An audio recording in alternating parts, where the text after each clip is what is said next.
Hello and welcome to the next in the series of Thinking Unbound, where I'm joined by Jonathan Aubrey-Smith and Hasita Subasinghe from the London Market Practice. Gentlemen, to start things off, we've seen in the news over the past year or two that businesses have perennially failed to meet their business plans. What do you think is the causes of this, and what's going wrong? There's obviously the random bit that is in play. Losses are not actually predictable. And then there's the bits that you can predict. And in the marketplace, they break it down into component parts, right? Very typical stuff like attritional large cat, and what's predictable is the attritional piece. And they spend a lot of time on the large and cat pieces, which are not very absolute, especially in specialty. It's not very exact, I would say. And I wouldn't say that there's a very broad brush approach, actually. There's a bit more detailed analysis of it, too much sometimes. And also there's a bit of a play between you a small player versus a big player, and how much conservatism is in that number. Is it best estimate really, or is it not best estimate? So smaller the company, I think they'll be a bit more optimistic. Whereas if you're a big company, you'll have a bit of a conservative number. And also depends on the regulator and your interaction with the regulator. What do you think? I think there's some interesting points in there. I think people are missing plan for a number of reasons. I think in part because they're not necessarily understanding their business and monitoring their business as effectively as they could do to understand where it's likely to go. They're probably spending a lot of time doing things like portfolio management that is backward looking. They're understanding what might have happened, but they're not accurately reflecting that effectively in where they're going to go. How is that going to be impacted by market conditions, whether it's things like Ukraine, whether it's things like inflation. They need to be proactively looking forward in their planning process, which is clearly implied by the business planning description, but I think it can be quite reflective, going, well, last year we wrote that much, therefore this year we're going to write about the same. Retention is going to be about the same. We'll apply a little rate, we'll apply a bit of inflation. Ta-da, we have a business plan. And I think that slightly broad brush approach creates some challenges that people don't then understand why they're missing plan, because they've not necessarily understood what's really driving not just the premium metric, not just the new business metrics, not just the rate metrics, or not just inflation, but what's driving the portfolio mix, what's driving their outwards programs, what's going to be how the reinsurance recoveries come through, how their expenses are really operating, how they're being allocated.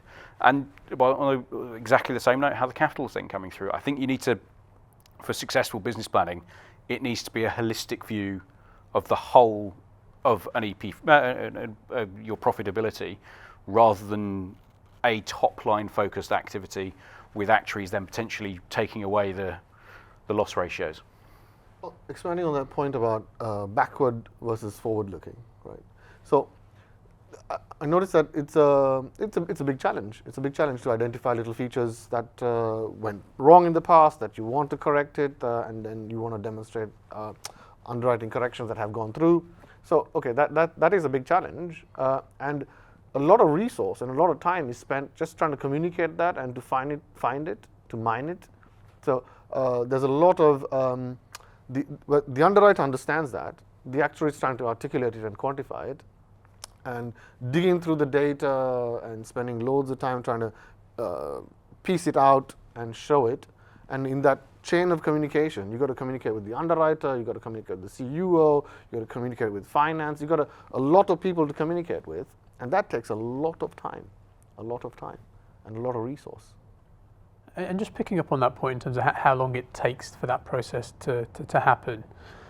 Yeah, again, one of the challenges that we hear from the market is that the timing process of when the business planning exercise occurs. So using Lloyd's as an example, the SBF process, the capital planning process, that occurs in Q2, Q3 in some cases of the year before the actual business is underwritten, and there's quite a lag between the time between that exercise and the market actually delivering against it.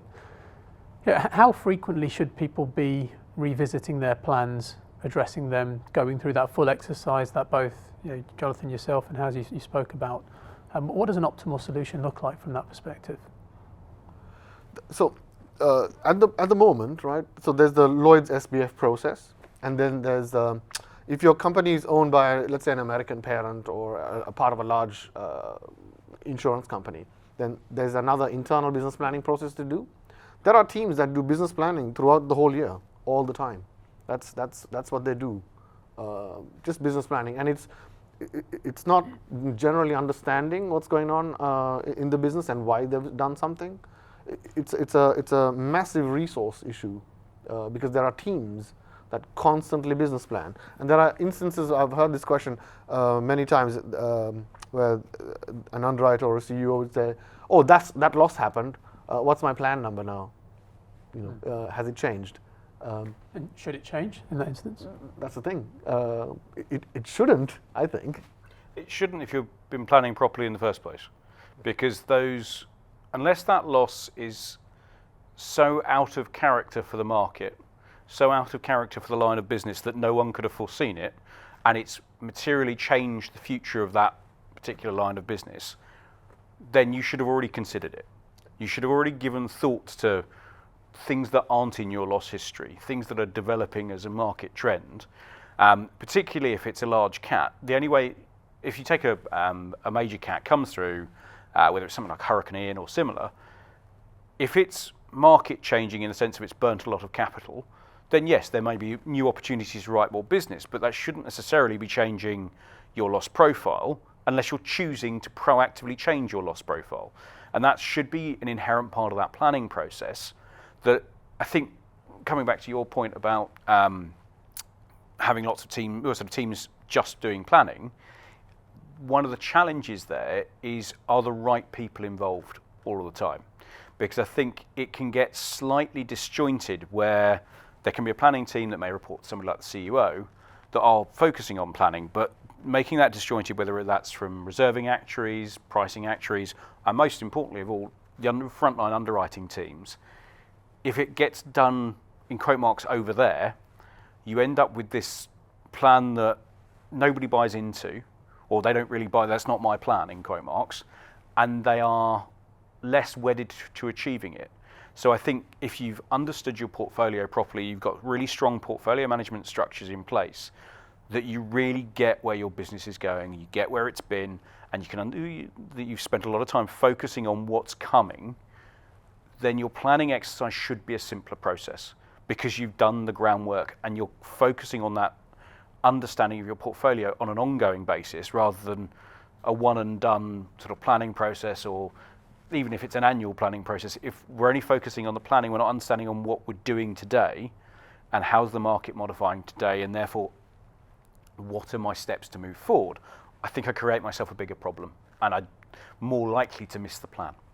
Just expanding on that point about like different teams and getting involved in it. For example, like the reserving team, the capital team, the pricing team, the underwriting team, and the finance team, and the regulatory submission team that interacts with Lloyd's or the parent company. There's a lot of communication and trying to explain differences between them. The reserving actuary is the views are different, and the pricing is different. The underwriting is different. So there's a lot of communication that happens, which kind of slows the machine down in terms of getting to an answer, getting to a solution. It's a common problem in the marketplace. Yeah. I just want to pick up on that point actually. So I think you both alluded to there being different functions within a business. Whether it's the underwriting team, whether it's the business planning team, whether it's the reserving team, and again, one of the challenges people always speak about is they're having to manage different loss ratios from each of these different teams. How much of that is beneficial versus should there actually just be a single loss ratio that the business is being managed to? Let's say Lloyd's requires a plan, the SBF process, as we know, and then your parent company has a plan, then the underwriter has a view of his plan. Suddenly, obviously, there are three plans, and they all serve a different purpose. What does the person on the ground believe in? He believes the underwriter's plan. They believe their plan. But this is a very big problem, and that itself, by design, has a communication issue in it and misunderstanding of what the actual plan number is. I think there's some healthy friction there, though. I think having more than one take on where things are going, because underwriters can be optimistic, reserving actuaries can be a pessimistic group on occasion. Yes. And I think there's a healthy balance between the two. I think if you only ever went with an underwriter's view of the world, I'm not sure you'd get the right answer. I think if you also went with a reserving actuary's view of the world, you'd never get quite the right answer. In part because they don't know different pieces about the information. The underwriter's much closer to what's coming, what they're trying to do, what's the real risk in what they're writing, whilst the reserving actuary has a slightly more dispassionate view of what has happened, and they're basing it on slightly harder data. So you have those two views, and I think there's a healthy friction. I think we need to be in a position for planning to be effective where those are materially aligned. They may not always be exactly the same, but I think if they're heavily divergent, the odds of you successfully achieving your plan are probably pretty low.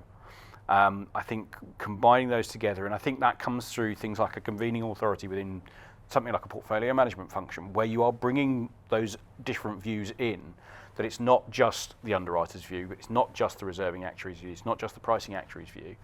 And you're also then integrating that into the management structure, because you can see scenarios where the management wants more growth because that's what they want to sell to the investors.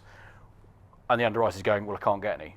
That's going to be the right business. So again, you've got another friction of different people in the chain having different viewpoints. And I think you need a convening process to help manage those conflicting issues, to come to a plan that is a balance, that isn't wholly in one direction or wholly in another, and reflects those different issues.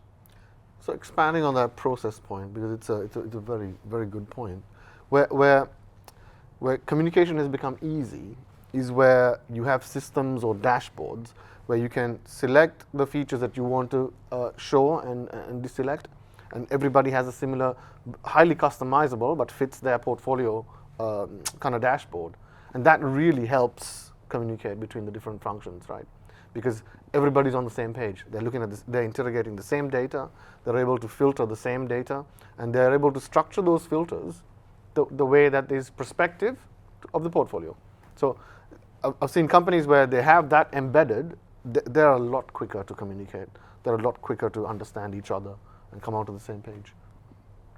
I think that's a really important point that you picked up there, is in terms of providing underwriters and the business with the right tools to be able to manage that business planning process. Because I think, as you mentioned earlier on, it is a complex process, and the level of detail that needs to be performed at a business planning process needs to be suitably granular, that you have the ability to monitor and take remediation actions where deviations occur.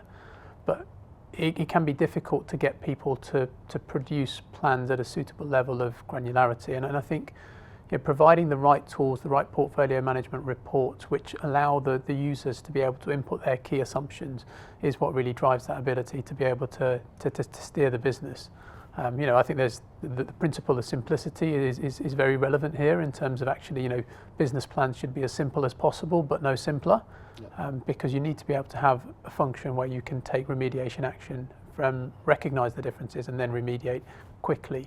And I think that's what investors really want to see, is that the business has the ability to deliver against the plan, the ability to identify opportunities, and if necessary, if remediation actions are required, that they've been identified early and you have a planning process to address those.